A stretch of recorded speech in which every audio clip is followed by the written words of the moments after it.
Hello Stamper, welcome to Frenchie's video. I'm Frances Martin, independent demonstrator with Stampin' Up, and today I'm going to share with you how to make this card.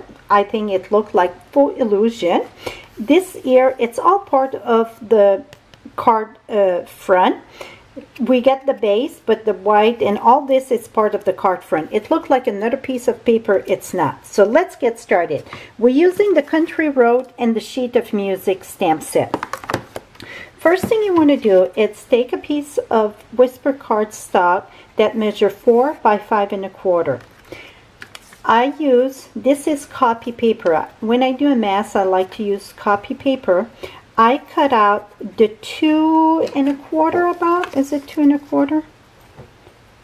Yeah, about 2 1/4 the oval, and you save your center piece. So cut that in the Big Shot. Now I'm going to use my embossing buddy here. We're going to put the mask on top with the opening. Leave this down. Now we're going to use Versamark with the horse. We're going to stamp this with Versamark. I'm going to put that right here. And now we're going to emboss that with black embossing powder.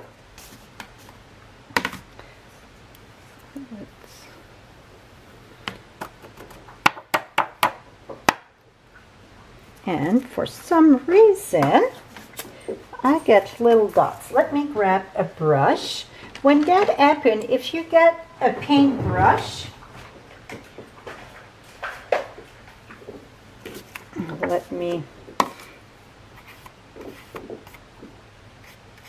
I don't know if I rock my stamp here. Here we go. Now we're going to emboss this. Heat emboss.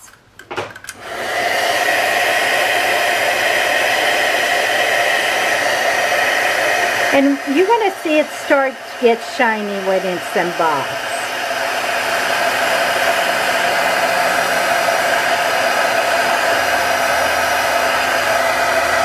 Almost done.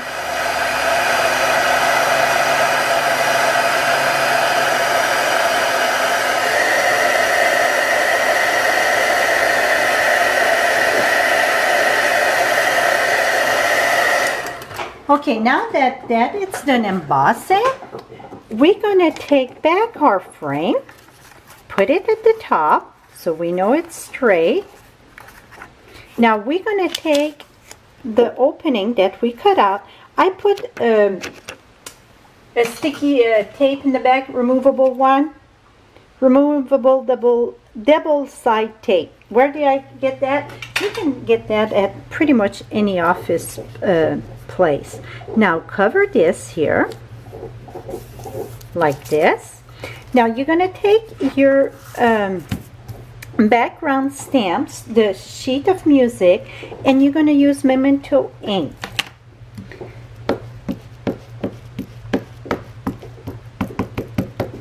Going to make sure it's inked very well. And personally, when it comes to a big stamp set, I like to leave the stamp set down and bring my project to it. Now I'm going to turn this around, match that at the top and the bottom, try to have that straight. Keep that down. Take a piece of scrap paper and just rub it. So that way you can have a full image. Sometimes when it's big like that, it's hard to put the pressure on the image. Now make sure that, here we go. Now voila.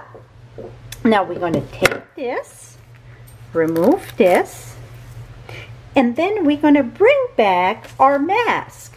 So let me bring the mask, and you're going to put that right here. Make sure I'm straight there. Now take a sponge with crumb tape. Oops. And the trick to this is, oh, my chair squeaked. Hold this tight here and start on the side and then go heavier on this side, and we're going to go lighter in the center. Oops, make sure you hold this tight. If you hear, oops, I move a little bit. here we go. Make sure I don't move. The trick really is to hold your mask very tight, because you're going to put some pressure on that sponge.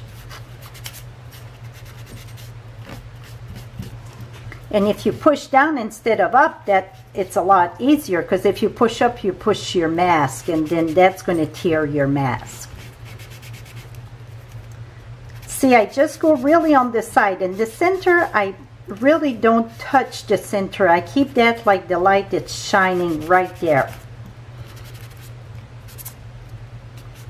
Okay, I think that's pretty much good. Let's remove this. Voila! Is that cool? So now you get like the light in the center, and this is, it looked like another piece of paper.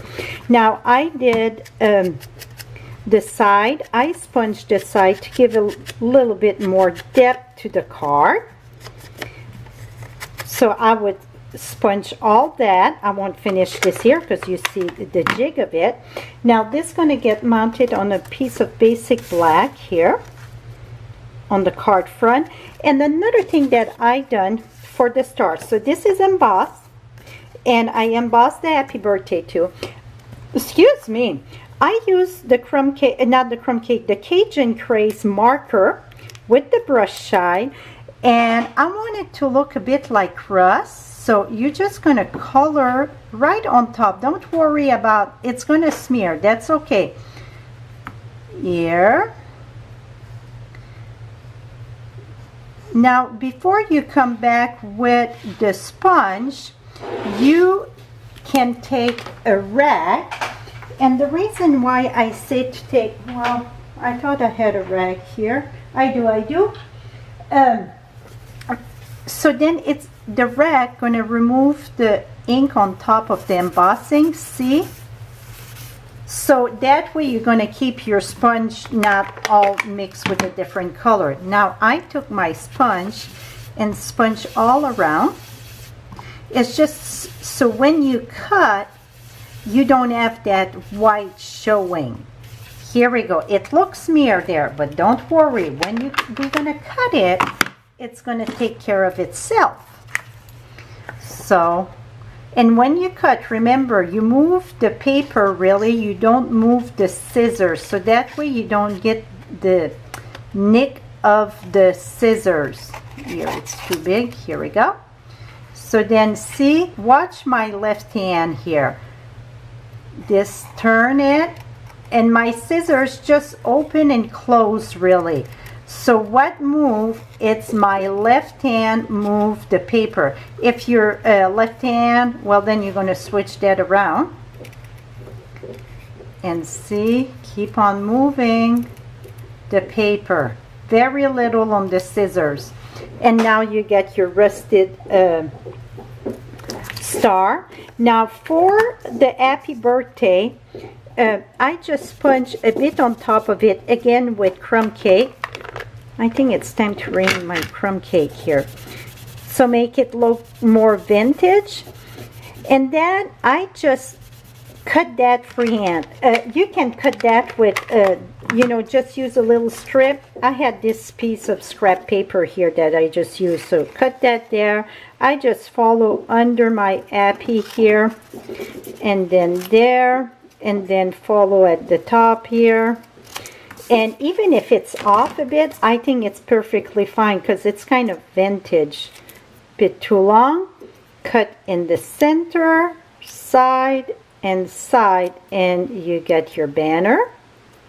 And then what I done is roll this in the center a bit, and then here, and here, and this is going to go in the back there.